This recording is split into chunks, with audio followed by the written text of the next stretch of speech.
we're all good, and then I jump into a volcano. I think if you have the opportunity to sacrifice yourself, it's not really clear, like, will this actually save the island? Right. But in this world of fairy tale, you're like, yeah, maybe it would. If you could save all those people, sure. Yeah. I'd jump into a volcano. Yeah, I think so.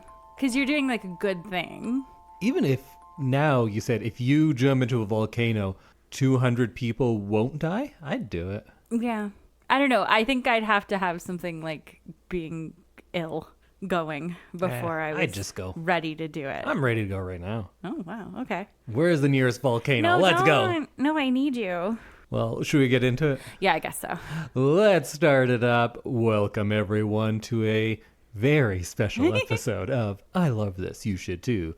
My name is Indy versus the volcano Randhawa, and with me is my lovely co-host, Samantha. Don't throw me in a volcano, Randhawa. Please don't throw me in a volcano.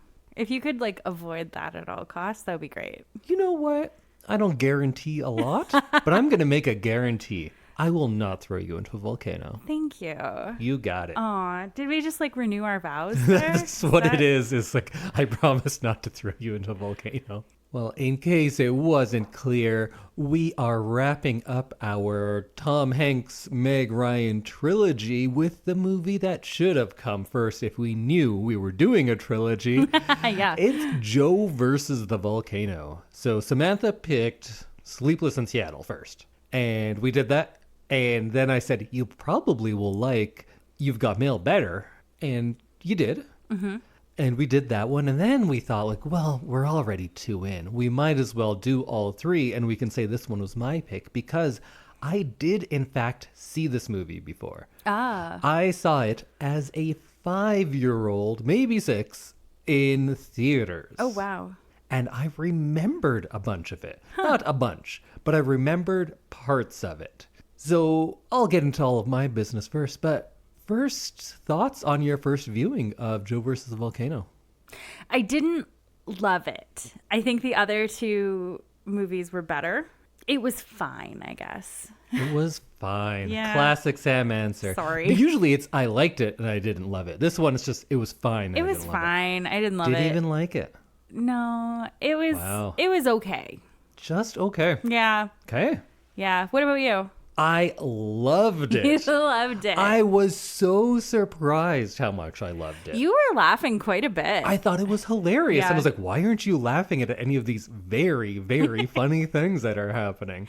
But you did not. Yeah, I didn't love it as much as you did. So I would put this as my number one of these two being together. I go Joe versus the Volcano, then You've Got Mail, then Sleepless in Seattle. okay. What's your ranking? You've Got Mail, Sleepless in Seattle, Joe. Wow. So I was saying I remembered some things about this, and I put this in the 3 movies that I remember seeing in theaters first in my life, and I'm not exactly sure of the order. Teenage Mutant Ninja Turtles, Joe versus the Volcano, and Aladdin. Mm-hmm. We didn't go to movies very often, so I think these were the first 3 times I had been to movies. Oh. And I'm pretty sure April took me to see this one. And I don't know why a kid would like this movie, but I did. And the things that stuck with me were the opening scene that's all depressing and in his place of work. Yeah. That, the luggage. I remembered the luggage, and that might have actually been it. Actually, what I remembered most was that this was the movie that showed me that things can be not realistic. Mm-hmm. You know me, and I always talk about German expressionism and how much I love that. That was kind of one of my favorite eras of filmmaking. There's so much in this, and this was my first taste of expressionism, and I loved it. And nothing has changed these many, many years later. You still love it. And I loved this movie, which I was very surprised that I liked it as much as I did. Yeah. I thought it was just fantastic. I feel like we don't get to see a lot of movies that are... It's essentially a fairy tale. It has a lot of surrealism and expressionism in it. I think it was very funny.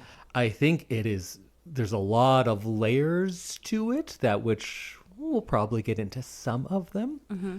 But usually when we do a movie like The Shining, I had a lot to say about that. Mm-hmm. We watch the movie, we record like a week later because I need to write my essays down. You need to like stew on some of these movies. This one, I said we're going to watch it one day, we'll record the next day because there's a nice like comedy. Yeah. We don't need to. And I was wrong. Do you have an essay? I could have many, but I didn't have any time. Yeah. Sorry. There is so much to this. There is the hero's journey. There's a bunch of Jungian stuff in this too, and it's very clear. It's not just Indy reaching for stuff. It's this writer-director whose name you will tell me because you always have all the stuff up with you. Yeah. But he wrote and directed this, then nothing for like 20, 30 years, and then he did Doubt. Oh. He wrote and directed that. John Patrick Shanley. So he's a playwright. That's what he's most known for. And he does a lot of stuff in New York. He writes and directs for the stage. He got this movie. It did not go well. I think it went just fantastically. But it didn't do well, so he didn't get another chance until that movie Doubt, which he wrote and I think was a play first. And then he directed the movie, which is, I believe, about nuns. And it's like Meryl Streep or something. Is that right? I thought it was Glenn Close. So very different scripts. Mm-hmm. And knowing that makes me think that all of these references that I think I see in it are probably actually very intentional. No, you were correct first. It was Meryl Streep and Philip Seymour Hoffman. Oh, okay. Yeah, sorry. I just felt like I needed to add that in. For some reason, I was seeing her in my brain, but I'm probably wrong. It's fine. Maybe they were both in it. Maybe. It doesn't matter because we're not talking about Doubt. True. Yes. We're talking about Joe Volcano. Joe Volcano. That's his name. And this movie also seems like a precursor to a lot of movies that I do like. Office Space in a way, but more like American Beauty and The Secret Life of Walter Mitty. These movies about how work essentially crushes your spirit. And that's what this is about. Oh, kind of at its heart, I think. Oh boy, does it. Does it ever? I could see that. I really liked that through line of like his life got so much better when he stopped working. Yeah. Yeah. So which thing should we talk about first? Well, you know what I want to ask first. When did you, or even did you realize that Meg Ryan plays multiple roles? Oh, like pretty much at the beginning. When you saw Dee Dee, you're like, there's Meg Ryan. Yes. I didn't realize that was her, and then I just kept waiting, and then there's certain lines she would deliver, and I'm like, oh, that's Meg Ryan. I know when I was a kid, I guess I didn't know who Meg Ryan was, but then I didn't realize that it was one actor playing three roles. Oh, yeah. The first, Dee Dee's the one in The Office, right? Yes. Yeah, so she was the only one that was like, is that Meg Ryan? Because I knew Meg Ryan was in it, obviously, because we're doing a Meg Ryan thing. Yeah. But like, I did question myself in that first little bit when you see her, and then as soon as Angelica and Patricia were on, I was like, well, yeah, that's the Meg Ryan we know and love. Angelica, that performance I thought was hilarious. She always exhales as she speaks, but Yeah. it feels like she doesn't use her lips. Yeah. She's kind of barking things, and she kind of talked like this. Yeah.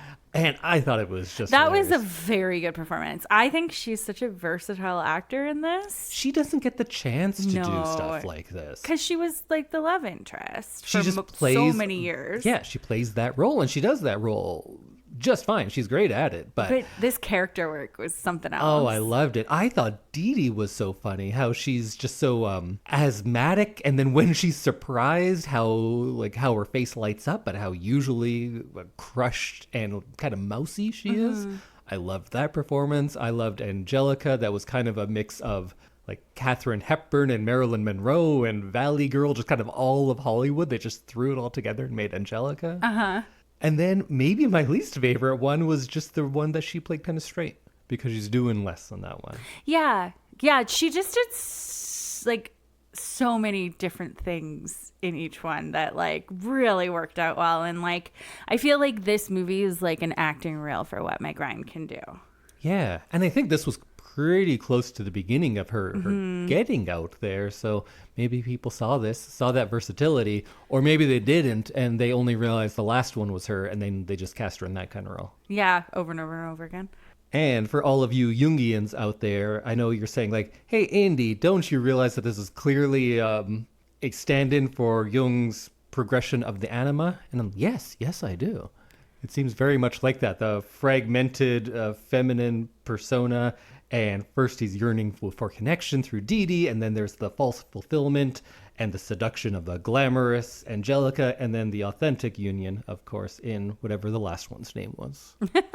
Patricia. Yeah. I know nobody wants to hear about my Jungian stuff. So I'll just say one thing, that this whole idea is about the development of one person's psyche and how a man has a feminine inside them that helps eventually make them a full human.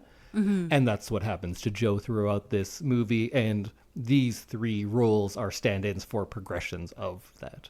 Right. So if you want to go read some Jung, you'll be like, yes, I should have just watched Joe Versus The Volcano. It's much more enjoyable to do it this way. And listen to this podcast. Indy described it to me. Now I know. Now I'm going to be like, oh, that's so Jungian. It is so Jungian. And do the hair flip with it and be like, oh, obviously, it's Jungian. Clearly. Because that's how I like to talk to people, is very condescendingly and like annoyed that I even have to describe it to them. And then I think having her play these three roles also is just really lends itself to the fairy tale nature of this. And I think it goes into all of the anti-capitalist stuff in this too. Because I think this movie is clearly anti-capitalist. Like, you start out with the workplace and it's this very oppressive place. It's dehumanizing and it's soul killing, literally, because his soul of his shoe is being ruined by his work. Yeah. So it's taken his soul from him. Oh. And then you get this wealthy industrialist who comes in and is exploiting the people of this island, is exploiting Joe, is whoever he can. He uses his money to get people to bend to his will, including his daughters. Mm-hmm. In that part, it's very clear. But then I think that also goes through the three Meg Ryan roles, because with Dee, his relationship is unsuccessful because she is still beholden to that capitalist world. She cannot get out of it. What's the middle one's name? Angelica? Angelica is trying to. She says, oh, yes, I'm a poet and a painter. But where are her paintings? In her father's place. And she is still part of that world. It seems, though, she kind of walks away with confidence when she parts with Joe. So maybe she's going to kind of extradite herself from that world. Maybe. And then with the third Meg Ryan, at first they are fighting, and she reveals that she is doing this because she will then get the boat. So she's, again, beholden to someone else for monetary gain. And she sees this as the worst part of herself. She's angry at Joe because he kind of reflects this too. Like, you're doing something for the same reasons I am. I hate that about myself, and that's why I'm so mean to you. And it's not until the boat is destroyed, she no longer has that link. She is just free. She can do as she wishes, and that's when she can finally fall in love with Joe. Mm-hmm. So I think all of it lends itself to being very anti-capitalist, and when you get out of that system is when you are truly free. Yeah. Joe thinks he gets out of it earlier, and he, of course, gets the haircut, doesn't look so pale, starts feeling better. So those are the first steps of him freeing himself from that world. Yeah. But he still is under whatever that guy's name is, Thumb. Played by Lloyd Bridges, but that guy. Mr. Graynamore. He is still controlled by him ultimately, right? Yeah. And then when he has that kind of the epiphany of look how big, I forgot how big, I think is what he says, and which is one of my favorite bits. That's when he can truly be free and can truly love. Mm-hmm. Because all of his relationships before then were just kind of half-hearted attempts that fail. Whoa, man.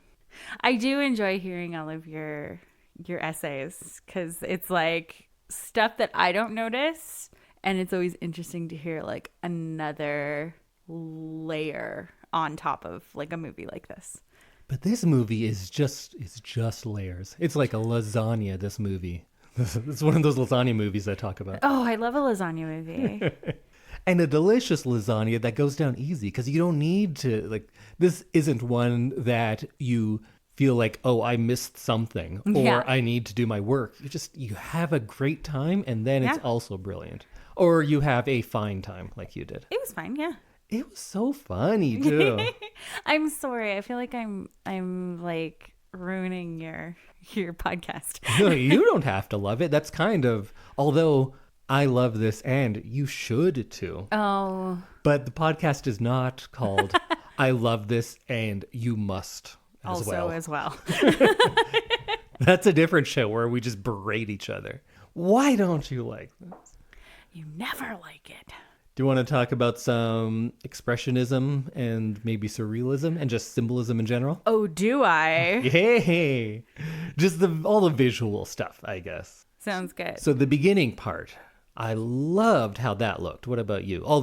His work. Yes. I thought that was such a good depiction of like corporate America and how you like punch your time card and it's super bleak and nothing good ever happens. And it's like very sad and like downtrodden. And I really enjoyed the like opening look at that. I thought that was really fun. That stood out to me as a kid, as the first time I realized at like 5 years old that you can make something look a certain way and then I will feel a certain way. Mm-hmm. That was my introduction to it. And what a great example of it. Yeah. I still think it holds up. The sets in this, I think, are fantastic. It is very theatrical. You could see that it's someone coming from the world of theater. Yeah. A lot of it feels like that. And this borrows a lot from another German expressionist film, Metropolis. The beginning is very much like Metropolis. Oh, and I guess I should say what expressionism is. You've been forced to hear about it for years, but in case you're new... I know all about it. Expressionism just means that the visual style usually of how things are constructed on screen elicit a certain emotion. Like the emotion of these characters is extending from their own performances to the world around them. They feel bleak and miserable, and everything around them looks bleak and miserable. Mm-hmm. And in film, the Germans did a very good job of this in the 19-teens through 20s and 30s, and then that came over into film noir and horror and such. And movies like Joe Versus The Volcano. I loved the bits of like the coffee. Like how it was like lumpy, the flickering lights, how bad his hair was, how pale and grotesque he looked. His hair, I was like, they can't do this the whole movie. They absolutely cannot keep this going. And how we were watching movies from like the decade after this and looking at him like, how does he look older in this one? Yeah, with the like eye bags and the tone of his skin, like the lighting in there did nobody justice. I hate fluorescent lighting, but this was a whole new level of terrible lighting. And it was just perfect. Yeah, it really did work. Did you see the path that they are walking up to the building? Yeah, it's like a big zigzag, right? A very specifically shaped lightning bolt. And the logo of the company he works for, that exact same lightning bolt. Yes, yeah. I remember seeing that logo inside. The crack in the wall in his apartment. The same exact logo, same shape. The lightning that strikes the ship, the path up to the volcano. And I believe, I didn't go check my DVD downstairs, but I think that is the same shape of the path that Cesare walks up in The Cabinet of Dr. Caligari, maybe the greatest German expressionist film. Whoa. And normally it'd be like, no, Indy, you're seeing too much into it. But the way this writer has written it, I think that's very deliberate. So we get all of that stuff, and it does exactly what it should. And then he gets his diagnosis from Robert Stack. To me, that's just the guy from Unsolved Mysteries. Oh, yeah. And he was very good because I think just because I have that association with him, Yeah. it scares me when he talks. He has such a good voice. Great voice. Just his like tone is always like really, really good. So I felt like he was very believable as a doctor giving bad news because he's got that like tone. And then after he gets the bad news, this shot really stood out to me. He gets out and it's a single shot that lasts, I don't know, 20, 30 seconds, way longer than most shots ever do. And it's slowly pulling back. And it's him on this red and green building. And he's standing there and the woman with the giant dog comes up. Oh, yeah. This is the first kind of dose of color we've gotten, outside Yes. of the one flower that gets trampled, of course. Uh-huh. And we now see him, this colorful world is literally opening up in front of our eyes. Right. But does he go and rejoice in all this color? No, he's still scared because he has bad news. He thinks he's going to die. And he goes and just hugs this dog and this woman. And it was so sad It was that sad. he is free of this job and that was taking his soul, but still he's too scared to go out there on his own. I loved the horror lighting that they used before the storm when he's on the boat. Oh, It yeah. had that kind of the green coloring and it's just fog. You can't see anything. Did you have any visuals that you specifically really liked? I think the visual of them walking up the pathway, the Panoscope logo pathway to the At the beginning? at the beginning, the daisy Yeah. coming up out of the ground, the crack in the ground. I thought that the boats, or not the boat scene, the luggage raft scene was Right. really great. And I love that the luggage just kept coming back. What do you think about the luggage? I thought that it was like a very cool device that like he was like continuously being saved by this luggage that was bought for him with money that he was never supposed to be able to like attain. So is it money that's saving him? Yes. Oh, interesting. That goes against everything that I thought about the movie. Oh. So I'm going to argue against it, but Okay. that's very valid. It just felt like no matter what he did, it all just kept coming back to money. Oh, so I took it as one of his biggest problems is loneliness. He is ultimately alone for most of the movie. Like, one of my very favorite parts of the whole movie was his interactions with the limo driver, played by Ozzie Davis, who was just fantastic. I feel like I could talk about that for so long, but I also don't have so much to say. I just loved it. I loved their interactions. I loved that he bought him a suit and how he wanted to go hang out with his family. Yeah. So he wants the limo driver to come with him, and he says he can't. And Joe also says, like, well, I guess there's just some things you have to do alone, I guess. And then we see him having these fancy dinners, but alone, that he can do these things with money, like you were talking about, but he's not enjoying them because you need to be with someone to enjoy it fully. those sort of things. I kind of took the luggage to be, like, very literally, it's like the baggage he's accumulated through his life, but also that is his link to the world. You can't be just alone. Both him and Meg Ryan, the third version, they say, oh, how does she phrase it? Someplace untouched by man or away from the world of man or something like that. You know what I'm talking about? Yeah, I do. Yeah. And that's what she wants, but you can't. You can't just be alone Away. forever. Yeah. And I thought the luggage was a reminder of his link to the rest of the world.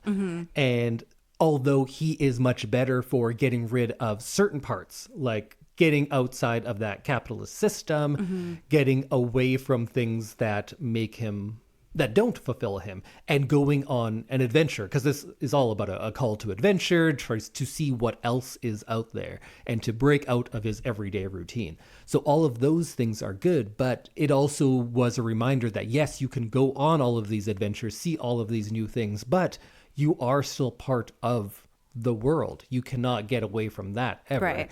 And in the end, that is not something Like luggage usually would be something that drags him down. Here, it's something that literally lifts him up and keeps him afloat. Yes. That, yes, you should go do all of those things, but remember, you are part of this society. Mm-hmm. And that's what kind of rescues him, just like Meg Ryan, the third version, does. She is that too. She is his link to the rest of the world. She literally is trying to tell him, you don't need to jump in there. Mm-hmm. But of course they do anyways. So I thought of the luggage and Meg Ryan being a link to the rest of the world. And he is that for her, because she also wants to be out there just away from the world of man. Right. But she falls in love and realizes like there are parts of that I cannot leave, and I'm better for not leaving them. Yeah. Whoa. I think. I don't know. No, I like that. That was really great. Yeah, I guess it's a good representation of like you can never really leave.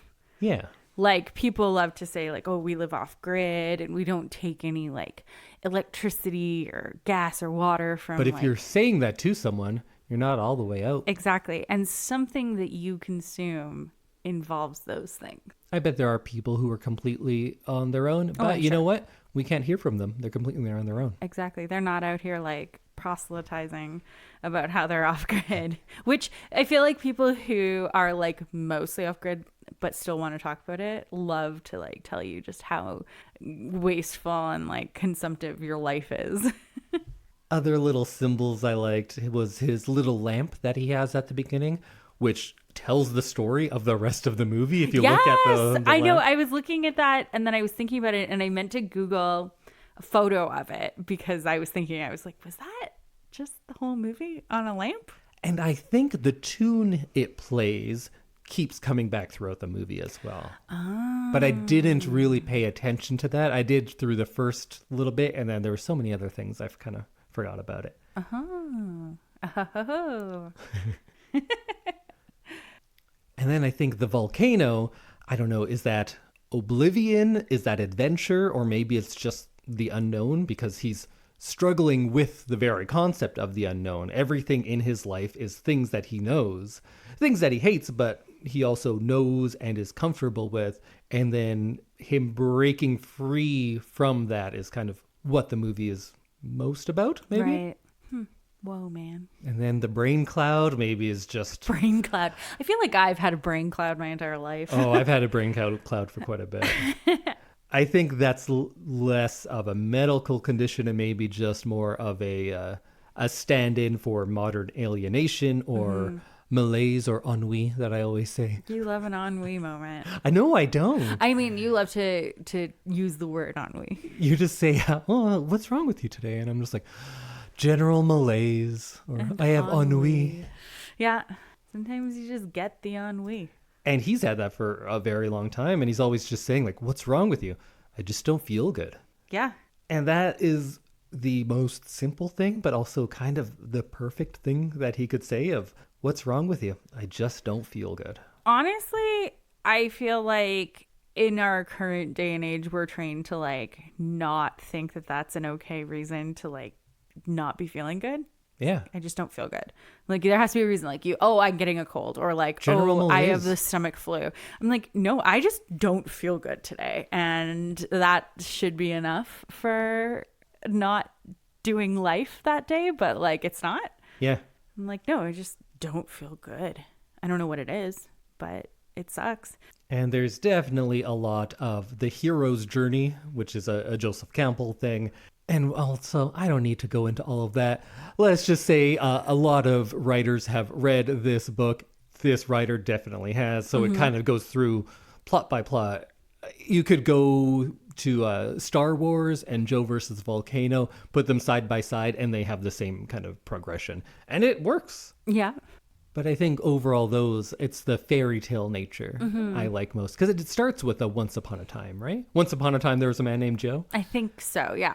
And even that, I think, is very clever because once upon a time makes you think of all this fantasy. Makes you think of princesses and dragons and all sorts of fantastic things. And then the next line is, there was a man named Joe, which is maybe the most boring you could make that's like it. the most basic name you could make. So I like that dichotomy right at the beginning. And then do we see a fantastical world? No, we see this terrible office and people marching looks like to their death. Yeah, looking so sad and just consumed by this grayness. But it still has that fantasy and fairy tale logic throughout. A lot of characters are archetypes. There's a lot of really magic. There's a lot of magical coincidences. There's the stylized repetition. Like there's 3 little pigs, there's 3 little Meg Ryans that are kind of all...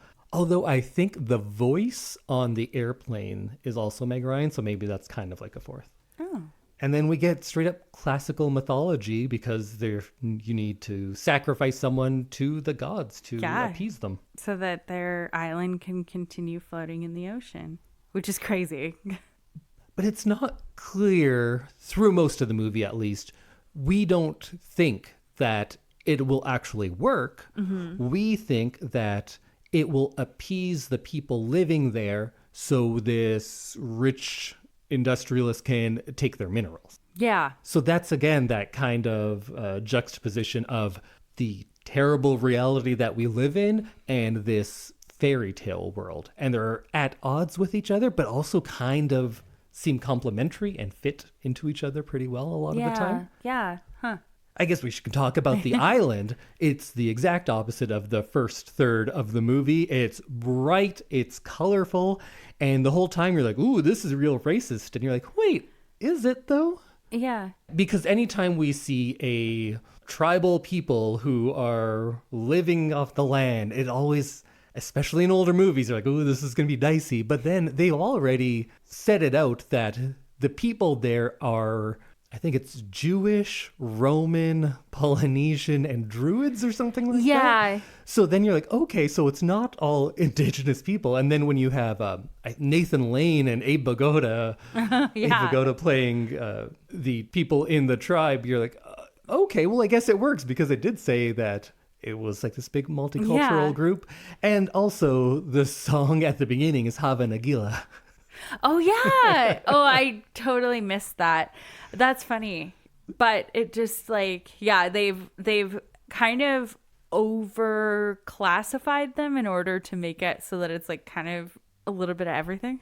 And I don't think it was because they didn't want it to be offensive or something. I think they did it just for the comedic value. Yeah, I think so. And it just works out that 30 years later, 35 years later, we can watch it and be like, oh, it's not offensive now because they put in those caveats and they did these big jokes. Also, what I liked is they don't shy away from the ideas of exploitation and colonialism because these people are being taken advantage of. Yes. And that is a plot point of it and a theme throughout the movie. Like Joe's been taken advantage of. These people have been too. Joe gets a better outcome though because they just sink into the ocean and I guess that's it. And they're all dead. That was quite the ending, honestly. Like that was crazy. And I guess it is a fairy tale or all of that Jungian stuff where it's about this one person and we kind of just don't really think about all of the other people, like how Dee Dee is still going to live that miserable life. All these people just drown, I assume. Maybe they have boats. I don't know. But they love orange soda. Oh, man. Me too. Do you? Orange soda's great. I think all soda is pretty great. But I think I average 1 orange soda every 5 years because I just don't drink sodas. Yeah, true. They're so delicious, but I know how bad they are for me. Yeah, they're not good for you. And then that one scene that I was talking about that I really loved is when he's on his raft of luggage, his link to the rest of the world, and he has this kind of hallucination / epiphany, and all he says was, I forgot how big... I think he says, dear God, whose name I don't know. I forgot how big. Thank you for my life. And I love that because so often writers, and rightfully so, have a hard time trying to articulate something like that. And he is the same. And all he can say in this moment of realizing his connection to the universe, his place, and ultimately maybe insignificance, but still importance at the same time is, I forgot how big. Because people do such a bad job of trying to articulate something like that. And he is or the writer here is playing that he can't either, but in his inability to go on and be poetic, he almost does a better job by just saying, I forgot how big. Thank you for my life. Yeah. It's like such a basic sentence, but it works. It works. Just like this movie. Do you have any other little bits that we haven't had a chance to talk about as I kind of just went on my rambles in this one? I enjoy your rambles. But I enjoyed I guess we kind of touched on it a bit, but the beginning being so gray and awfully lit and like a lack of joy to the like quick shift of the island. I felt like that was such an interesting way to transition into this like new part of his life. Yeah, and I think we kind of get a journey on the way there because we get the terrifying world of his work, and then we get to see more of New York, and it's still like not a great looking New York, but we get all those colors in the windows. Yeah. And then we go to Los Angeles and they're looking out over the city. And to me, it does not look pleasant. No. But they are playing it as like, look how beautiful this is. And there's more colors coming into the world. And then ultimately with the island where everything is orange and green and bright. And there's pretty much no black and white there. Yeah. Yeah, I did like the gradient of color as you get closer to the end and closer to like him meeting his end. I really liked just Meg Ryan. Meg Ryan was so great in this, and she was charming in 3 different ways. Which Meg Ryan was your favorite performance? I think Angelica. Yeah, that's tough. I might go Dee Dee because she has a chance to do little reaction things more. Yeah. And I loved that because I loved when Dee Dee was happy with something because we see her like not happy at first. And then when her face lights up, I thought that was great. Angelica is just a funnier performance. Oh, it's such a good performance. Like, there's so much many to line deliveries in this movie. That's what I was laughing at, is how often they use a really flat delivery. Like when there's the big pitch of, give me your last month, you can do this, you're going to go to this island, all expenses paid, then you jump into a volcano, and he goes like, yeah, sure, okay. Yeah. I loved that. His delivery. I loved when she professes her love for him at the end, and he does the same, and he goes, but your timing is terrible. Gotta go. Like, there were so many great flat deliveries that were very funny to me. Yeah. And I think Angelica had the funniest deliveries of lines just because her way of speaking was hilarious to me. I also love that she was like so unserious, but serious at the same time. Yeah. She was like, I'm a flibberty gibbet. Yes, Which is such a good word. Gibbet. Great word. But also she's just like, she knows how ridiculous she is. And she's like, she's okay with it. Like, honestly, she's like, this is who I am. And my circumstances have made me like this. And so like, why fight it? I think that's very accurate in the 3 versions. And like I was talking about their reliance upon the capitalist system, that she is the one who, yes, I am in this. No, I don't love it, but I'm doing what I can with it, right? And she seems kind of resigned to, although I'm not sure, because at the end, I feel like she has had a bit of an awakening, and maybe if we followed her for another month after, maybe things would be different for her. Maybe she would be like, I forget the third one's name. Patricia? Patricia. Maybe she would be like Patricia because we stay with Patricia longer and she's at the same place, but she hates that about herself. And then she's ultimately freed of those constraints. I think with Angelica, she is realizing that she doesn't like the place she's in and the control her father and the system has on her. I think, but maybe that one I could very much be reading into it because it just seems like she changes a little bit in her short time with Joe. Yeah. And she has a very confident walk away at the end that made me think like things are going to change from her. Yeah. But who knows? I could see that. And my other thing that I liked and find very interesting and would love to see is that there was a stage musical made of this movie in 2012. Really? Yeah. I was going to say this movie, I think, lends itself well to the stage. I think so. Because it's 3 sets, really. Yeah. And like the shopping stuff and everything is pretty easy to like make into kind of just in between sets. Or maybe you just cut that stuff out, or if I were directing it, maybe it would be black stage and then there's moving spotlights of things coming That's in. kind of that's what he's like, shopping you can at. do like a moving set for that and just have like just individual pieces. And so, yeah, I think that this would lead to good lyrics. Yeah? I think it's enough that, yeah. I would watch this. I would too. But then again, I'd probably be upset when they ruin it because probably. I've only watched a few musical adaptations of movies I liked, and I did not care for them. Looking at you, Heathers. Ooh, whoa. Well, Indy, any final thoughts? I don't know. I feel like I've been monologuing a lot on this one, but I think I kind of covered it. Yeah. I think this is a great and surprising movie. I think it is a fun fairy tale. I think there are so many layers. If you lead with it being very anti-capitalist, you're going to win me over. And this did, and it did. And it did. And then you get very charming Meg Ryans in 3 different ways. I don't think I've ever had the opportunity to see her play like something that's this much of a stretch, where she gets to do so much like fun character work, and the way she speaks and her mannerisms, she never gets to be this wacky. So I loved that. That might have been one of my favorite things. But I think this movie is also hilarious. Samantha did not. But watch it. You tell me. I think this movie holds up so well. I think it should be more well known than it is. And it was a big surprise to me how much I loved this movie. But I think it's absolutely fantastic. And everyone should go see it. Everyone should go see it. Quick, back to 1990.